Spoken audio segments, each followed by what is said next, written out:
तीनों रानियों ने 4 पुत्रों को जन्म दिया। उनमें सबसे बड़े थे राम। जब जब पृथ्वी पर बड़ी आपत्ति आती है, भगवान विष्णु अवतार लेकर धरती पर आते हैं। उस आपत्ति से जीव जंतुओं को मुक्ति दिलाने के लिए श्री राम भगवान विष्णु के 7वें अवतार थे, जिन्होंने अधर्म का नाश करने के लिए धरती पर जन्म लिया था। उनका जीवन और कार्य धर्म, मर्यादा और आदर्शों का प्रतीक माना जाता है। राम के 15 वर्ष की आयु में रावण अपनी शक्ति के शिखर पे था। रावण के मामा मारीच और उसकी माँ ताड़का ने मुनि विश्वामित्र के नाक में दम किया हुआ था। यह मुनि अयोध्या की सीमा के पास एक जंगल में रहते थे। यह राक्षस विश्वामित्र की प्रार्थनाओं में प्रतिदिन विघ्न डालते थे और ऐसे ही एक दिन। हे राजन, मैं जो आपसे मांगने जा रहा हूँ उसे देना आपके लिए बड़ा कठिन होगा। आप आज्ञा दीजिए महर्षि, मैं उसे जरूर पूरा करूंगा, बिल्कुल नहीं हिचकूंगा। मैं सिद्धि के लिए एक यज्ञ कर रहा हूँ, लेकिन 2 राक्षस उसमें बाधा डाल रहे हैं। मैं जानता हूँ कि उन राक्षसों को केवल एक ही व्यक्ति मार सकता है, वह है श्री राम। आप राम को मुझे दे दें ताकि मैं अपना यज्ञ पूरा कर सकूं। यह सुनकर दशरथ बेहोश हो गए। थोड़ी देर बाद दशरथ उठे और खुद को संभालते हुए उन्होंने महर्षि से विनती करते हुए कहा, मैं राम के बिना नहीं रह सकता महामुनि, आप राम को छोड़कर जो चाहे मांग ले। हे राजन, आपको अपना वचन निभाना चाहिए। रघुकुल की यही रीत है, प्राण देकर भी अपने वचन को निभाना। आप राम की चिंता ना करें, मेरे होते उसका कोई कुछ नहीं बिगाड़ सकता। इसी बीच गुरु वशिष्ठ ने कहा, महाराज, महर्षि विश्वामित्र एक सिद्ध पुरुष हैं, तपस्वी हैं, अनेक विद्याओं के जानकार हैं। राम उनसे अनेक नई नई विद्याएं सीख सकेंगे। आप राम को महर्षि विश्वामित्र के साथ जाने दें। दशरथ ने मुनि वशिष्ठ की बात दुखी मन से स्वीकार कर ली। उन्होंने राम के साथ लक्ष्मण को भी ले जाने का आग्रह किया। ठीक है महामुनि, मैं आपकी बात को स्वीकार करता हूँ, परंतु मेरे राम के साथ आप लक्ष्मण को भी ले जाने का आग्रह स्वीकार करें। महर्षि ने दशरथ का यह आग्रह स्वीकार कर लिया। राम और लक्ष्मण को दरबार में बुलाकर महाराज दशरथ के निर्णय की सूचना दी। दोनों भाइयों ने आदर सहित सिर झुकाकर स्वीकार कर लिया। दोनों राजकुमार बिना विलंब किए महर्षि के साथ चल पड़े, बीहड़ और भयानक जंगलों की ओर।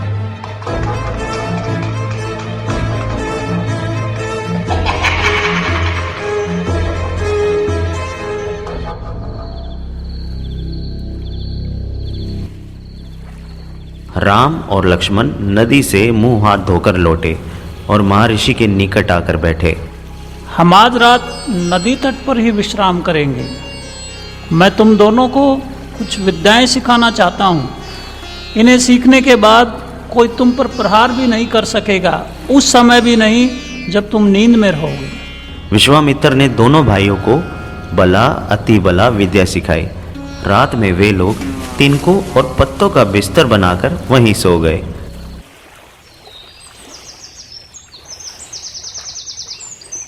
आगे की यात्रा कठिन थी। नदी पार एक घना व डरावना जंगल था, जहां खतरनाक राक्षसी ताड़का रहती थी। राक्षसी ताड़का यही रहती है, तुम्हें वह खतरा हमेशा के लिए मिटा देना है। राम ने महर्षि की आज्ञा मान ली, धनुष पर प्रत्यंचा चढ़ाई और उसे खींचकर छोड़ा। टंकार सुनते ही क्रोध से बिलबिलाई ताड़का गरजती हुई राम की ओर दौड़ी। राम ने बाण चलाया जो ताड़का के हृदय में लगा। वह गिर पड़ी और फिर नहीं उठ पाई।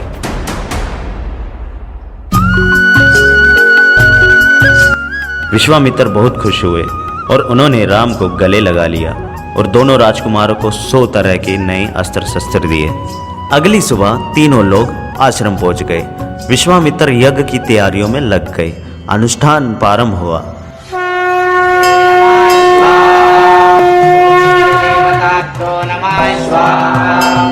आश्रम की रक्षा की जिम्मेदारी राम और लक्ष्मण को सौंपी गई।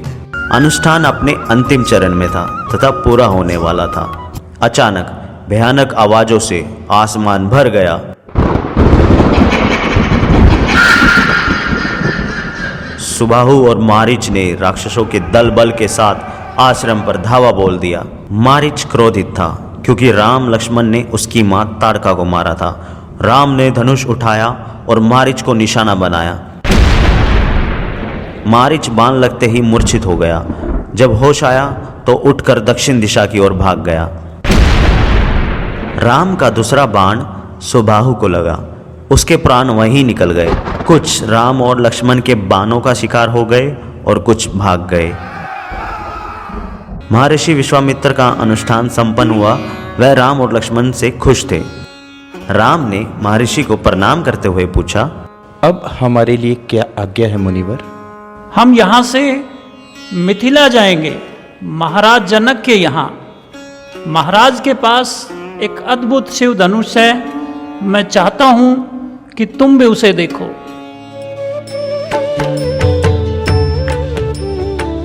अगले दिन राजा जनक ने महल से बाहर आकर विश्वामित्र का स्वागत किया। तभी उनकी दृष्टि राजकुमारों पर पड़ी। ये सुंदर राजकुमार कौन है? मैं इनके आकर्षण से खिंचता जा रहा हूँ। ये राम और लक्ष्मण हैं, महाराज दशरथ के पुत्र। मैं इन्हें अपने साथ लाया हूँ आपका अद्भुत धनुष दिखाने के लिए। शिव धनुष को यज्ञशाला में लाया जाए। शिव धनुष सच में विशाल था। अनुचर मुश्किल से उसे खींचते हुए यज्ञशाला में ले आए। मुनिवर, मैंने प्रतिज्ञा की है अपनी पुत्री सीता के विवाह के संबंध में। जो यह धनुष उठाकर उस पर प्रत्यंचा चढ़ा देगा, उसी के साथ सीता का विवाह होगा। अनेक राजकुमारों ने प्रयास किया और लज्जित हुए। उठाना तो दूर, वे इसे हिला तक नहीं सके। तभी महर्षि विश्वामित्र ने राम से कहा, उठो वत्स, ये धनुष देखो और इसे उठा के दिखाओ। राम ने सिर झुकाकर गुरु की आज्ञा स्वीकार की। आगे बढ़े राम ने वह विशाल धनुष सहज ही उठा लिया। राम ने आसानी से धनुष झुकाया, ऊपर से दबाकर प्रत्यंचा खींची। दबाव से धनुष बीच से टूट गया।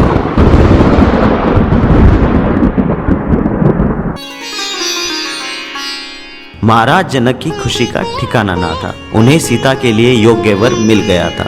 उन्होंने विवाह की खबर अयोध्या भेजी। संदेश मिलते ही अयोध्या में भी खुशी छा गई।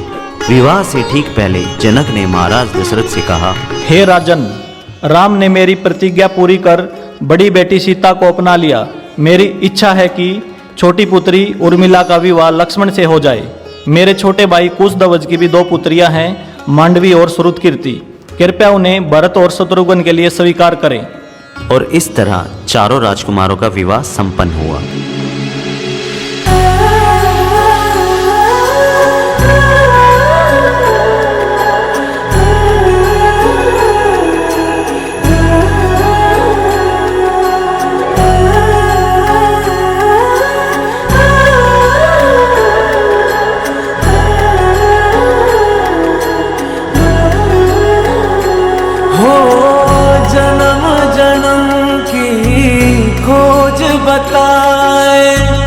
राम से चल के राम पे आए, प्रेम कोई हमें और न जाने। राम से रूठे राम से माने, राम सिया की करुण कहानी। एक है चंदन एक है पानी। राम सिया राम जय जय राम। राम सिया राम जय जय राम। राम सिया राम जय जय राम। राम सिया राम जय जय राम।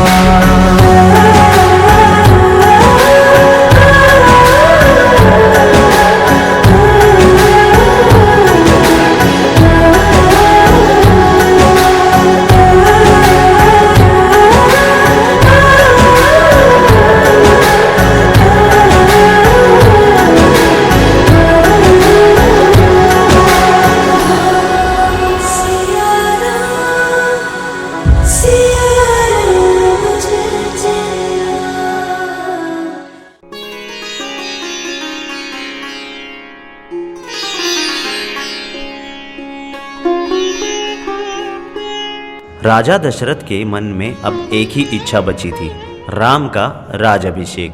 मुनि वशिष्ठ से विचार विमर्श के बाद एक दिन उन्होंने दरबार में कहा, मैंने लंबे समय तक राजकाज चलाया, अब मैं वृद्ध हो गया हूँ। मैं चाहता हूँ कि यह कार्यभार राम को सौंप दूँ। अगर आप सब सहमत हो तो राम को युवराज का पद दे दिया जाए। सभा ने राजा दशरथ के प्रस्ताव को स्वीकार किया। शुभ काम में देरी नहीं होनी चाहिए। मेरी इच्छा है कि राम का राज्य अभिषेक कल सुबह कर दिया जाए। यह खबर पलक झपकते ही पूरे नगर में फैल गई। राजा दशरथ ने राम से चर्चा की। जनता ने तुम्हें अपना राजा चुना है। तुम राजधर्म का पालन करना, कुल की मर्यादा की रक्षा करना अब तुम्हारे हाथ में है। राम के राज अभिषेक होने की खबर जब रानी केकई की दासी मंथरा ने सुनी तो वह जल भुन गई। यह उसे षड्यंत्र लगा केकई के विरुद्ध। क्रोध से आग बबूला मंथरा रानीवास की ओर भागी, सीधा केकई के कक्ष में। उसने रानी केकई को सोते हुए देखा। अरे मेरी मूर्ख रानी, उठ, तेरे ऊपर भयानक विपदा आने वाली है। यह सोने का समय नहीं है, होश में आओ। बात क्या है? तुम इतना घबराई क्यों हो? सब कुशल तो है? तुम्हारे सुखों का अंत होने वाला है। महाराज दशरथ ने कल राम का राज्याभिषेक करने का निर्णय लिया है। अब राम युवराज होंगे। यह तो बहुत शुभ समाचार है। मैं बहुत खुश हूँ। राम युवराज पद के लिए हर तरह से योग्य हैं। रानी, तुम्हारी बुद्धि फिर गई है। सवाल राम की योग्यता का नहीं है, राजा दशरथ के षड्यंत्र का है। तुम्हारा अधिकार छीनने का है। कल सुबह राज्याभिषेक है। भरत को जानबूझकर ननिहाल भेजा गया है और उसे समारोह में बुलाया तक नहीं। राम के प्रति मेरा अगाध स्नेह है। वह मुझे माँ के समान मानते हैं। यह षड्यंत्र नहीं है। राम के बाद भरत ही राजा बनेंगे। राम राजा बने तो तुम कौशल्या की दासी बन जाओगी। भरत राम के दास हो जाएंगे। राम के बाद अगला राजा राम का पुत्र होगा। केकई पर मंथरा की बातों का असर होने लगा और उन बातों में सच्चाई दिखाई देने लगी। तुम ही बताओ, मैं क्या करूं? याद करो रानी, महाराज दशरथ ने तुम्हें 2 वरदान दिए थे। दशरथ से अपना वचन पूरा करने को कहो। एक से भरत के लिए राजगद्दी मांग लो, दूसरे से राम को 14 वर्ष का वनवास। मैं ऐसा ही करूंगी। महाराज का षड्यंत्र सफल नहीं होने दूंगी। रानी केकई कोप भवन चली गई। दशरथ रानी केकई को ढूंढते हुए कोप भवन पहुंचे और वहां का दृश्य देखकर वह हैरान हो गए। केकई जमीन पर लेटी हुई थी। तुम्हें क्या दुख है? क्या हुआ तुम्हें? मुझे बताओ। आप मुझे वे 2 वरदान दीजिए जिसका संकल्प आपने वर्षों पहले रणभूमि में लिया था। तुम मेरी सबसे प्रिय रानी हो। तुम्हारी खुशी के लिए मैं कुछ भी कर सकता हूँ। कल सुबह राज्याभिषेक भरत का हो, राम का नहीं, और राम को 14 वर्ष का वनवास हो। यह तुम क्या कह रही हो? मुझे विश्वास नहीं हो रहा। तुम कुछ और मांग लो, परंतु ऐसा मत करो। यह मैं नहीं कर पाऊंगा। अपने वचन से पीछे हटना रघुकुल का अनादर है। आप वरदान नहीं देंगे तो मैं विष पीकर आत्महत्या कर लूंगी। राजा दशरथ यह सुन नहीं सके और बेहोश हो गए। सुमंतर कोप भवन के अंदर पहुंचे तो उन्होंने देखा महाराज दशरथ पलंग पर बीमार पड़े थे। दशरथ ने राम को बुलाने की आज्ञा दी। सुमंतर राम के कक्ष में गए। हे राजकुमार, आपको महाराज ने बुलाया है, आप मेरे साथ ही चलें। कुछ ही पल में राम वहां पहुंच गए लक्ष्मण के साथ। महल में पहुंचकर राम ने पिता व माता केकई को प्रणाम करते हुए कहा, पिताजी, क्या मुझसे कोई अपराध हुआ है? कोई कुछ बोलता क्यों नहीं? आप ही बताइए माते। महाराज दशरथ ने मुझे एक बार 2 वरदान दिए थे। मैंने कल रात वही दोनों वर मांगे जिससे वे पीछे हट रहे हैं, और यह रघुकुल की नीति के विरुद्ध है। मैं चाहती हूँ कि राज्याभिषेक भरत का हो और तुम 14 वर्ष वन में रहो। महाराज यही बात तुमसे नहीं कर पा रहे थे। पिता का वचन अवश्य पूरा होगा। भरत को राजगद्दी दी जाए और मैं आज ही वन को चला जाऊंगा। केकई के महल से निकलकर राम सीधे अपनी माँ के पास गए। उन्होंने माता कौशल्या को केकई भवन का विवरण दिया और अपना फैसला सुनाया। कौशल्या यह सुनकर सुध खो बैठी। पुत्र, यह राजा की आज्ञा अनुचित है, इसे मानने की आवश्यकता नहीं है। यह राजाज्ञा नहीं, पिता की आज्ञा है। उनकी आज्ञा का उल्लंघन मेरी शक्ति से परे है। आप मुझे आशीर्वाद दें। आप बाहुबल से अयोध्या का राज सिंहासन छीन लें, देखता हूं कौन विरोध करता है। अधर्म का सिंहासन मुझे नहीं चाहिए। मैं वन जाऊंगा, मेरे लिए तो जैसा राज सिंहासन वैसा ही वन। कौशल्या ने राम को विदा करते हुए कहा, जाओ पुत्र, 10 दिशाएं तुम्हारे लिए मंगलकारी हों। कौशल्या भवन से निकलकर राम सीता के पास गए। वन गमन का समाचार उन्हें देते हुए कहा, प्रिय, तुम निराश मत होना। 14 वर्ष के बाद हम फिर मिलेंगे। मेरे पिता का आदेश है कि मैं छाया की तरह हमेशा आपके साथ रहूं। मैं भी आपके साथ वन गमन के लिए चलूंगी। सीते, वन का जीवन बहुत कठिन है। न रहने का ठीक स्थान, न भोजन का ठिकाना। कठिनाई कदम कदम पर है। तुम महलों में पली हो, ऐसा जीवन कैसे जी पाओगी? सीता ने उत्तर नहीं दिया।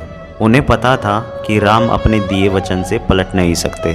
लक्ष्मण भी वहां आ गए और साथ जाने को तैयार थे। राम ने उनका आग्रह भी स्वीकार कर लिया। राम, सीता और लक्ष्मण वन जाने से पहले पिता और माताओं का आशीर्वाद लेने गए। महल के ठीक बाहर मंत्री सुमंत्र रथ लेकर खड़े थे। राम ने अपनी जन्मभूमि को प्रणाम किया और कहा, हे जननी, अब 14 वर्ष बाद ही तुम्हारे दर्शन कर सकूंगा। यह कहकर राम, सीता और लक्ष्मण रथ पर बैठ गए और 14 वर्ष के वनवास के लिए चल दिए।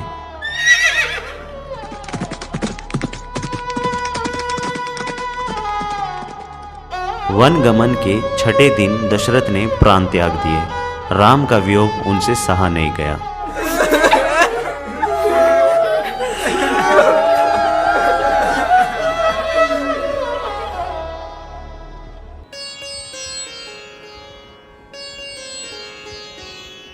दूसरे दिन महर्षि वशिष्ठ ने मंत्री परिषद से चर्चा की। सबकी राय थी कि राजगद्दी खाली नहीं रहनी चाहिए। तय हुआ कि भरत को तत्काल अयोध्या बुलाया जाए। घुड़सवार दूत रवाना किए गए। भरत संदेश मिलते ही अयोध्या पहुंच गए। नगर पहुंचते ही भरत सीधे राजभवन गए, महाराज दशरथ के कक्ष की ओर। महाराज वहां नहीं थे। फिर वे माता कैकेयी के महल की ओर बढ़े। हे माते, पिताजी कहाँ हैं? पुत्र, तुम्हारे पिता चले गए हैं वहाँ जहाँ एक दिन हम सबको जाना है। उनका निधन हो गया। भरत यह सुनते ही शोक में डूब गए। वे तुरंत राम के पास जाना चाहते थे। महाराज ने उन्हें वनवास दे दिया है 14 वर्ष के लिए। सीता और लक्ष्मण भी राम के साथ गए हैं। परंतु वनवास क्यों? भ्राता राम से कोई अपराध हुआ है क्या? राम ने कोई अपराध नहीं किया। मैंने महाराज दशरथ से प्रार्थना की थी तुम्हारे हित के लिए। मैंने महाराज दशरथ से 2 वरदान मांगे थे, तुम्हारा राज्याभिषेक और राम को 14 वर्ष का वनवास।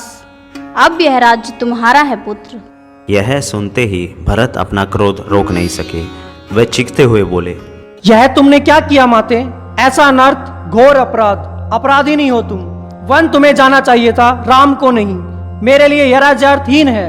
पिता को खोकर, भाई से बिछड़कर। नहीं चाहिए मुझे ऐसा राज्य। इसी बीच मंत्रीगण और सभासद भी वहां आ गए। उनकी तरफ मुड़ते हुए भरत ने हाथ जोड़कर कहा, आप भी सुन ले। मेरी माँ ने जो किया है उसमें मेरा कोई हाथ नहीं है। मैं राम की सौगंध खाकर कहता हूँ, मैं राम के पास जाऊंगा, उन्हें मना कर लाऊंगा, प्रार्थना करूंगा कि वे गद्दी संभाले। मैं उनका दास बन के रहूंगा। सुध बुध के साथ भरत रानी कौशल्या के महल की ओर चल पड़े। माता कौशल्या के चरणों में गिर पड़े। भरत रानी कौशल्या से क्षमा मांगते हुए बोले, हे माते, राम मेरे प्रिय भाई हैं। मैं उनका हित सोच भी नहीं सकता। मैं निरपराध हूँ। कौशल्या ने भरत को क्षमा कर दिया, उन्हें गले से लगा लिया।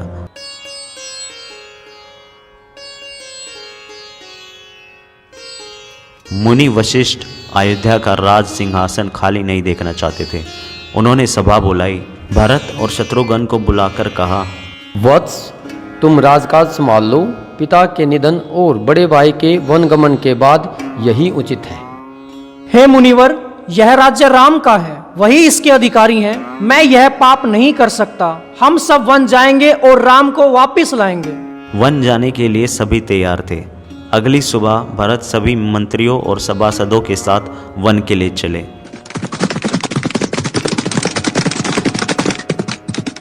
जब भरत राम से मिले तो उनके चरणों में गिर पड़े। शत्रुघ्न ने राम की चरण वंदना की।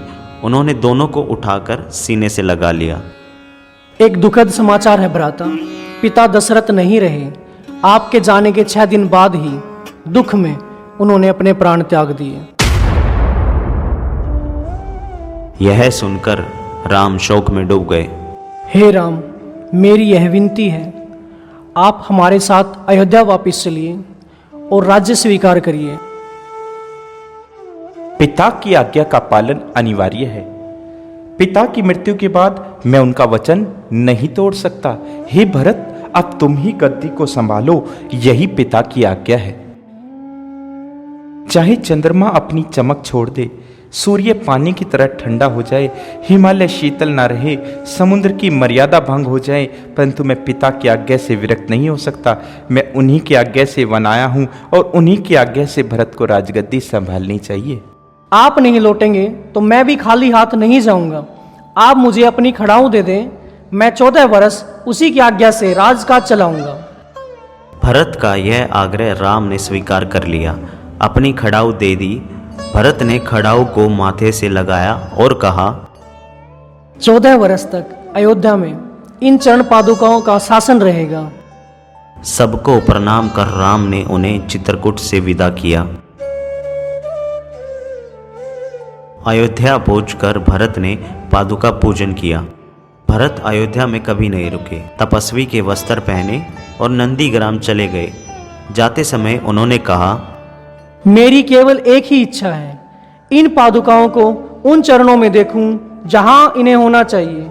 मैं 14 वर्ष तक राम के लौटने की प्रतीक्षा करूंगा।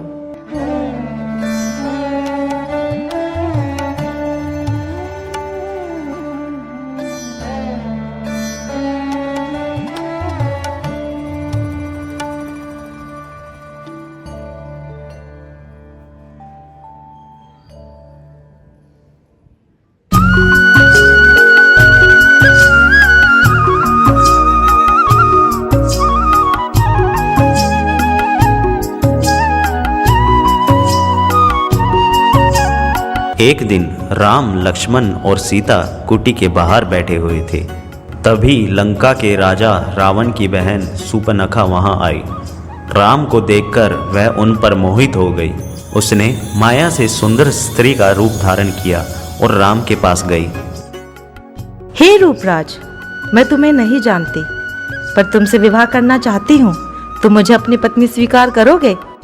यह मेरी पत्नी सीता है। मेरा विवाह हो चुका है। राम के मना करने के बाद वह लक्ष्मण के पास गई। मेरे पास आने से तुम्हें कुछ नहीं मिलेगा। हे देवी, मैं तो राम का दास हूँ। मुझसे विवाह करके तुम दासी बन जाओ।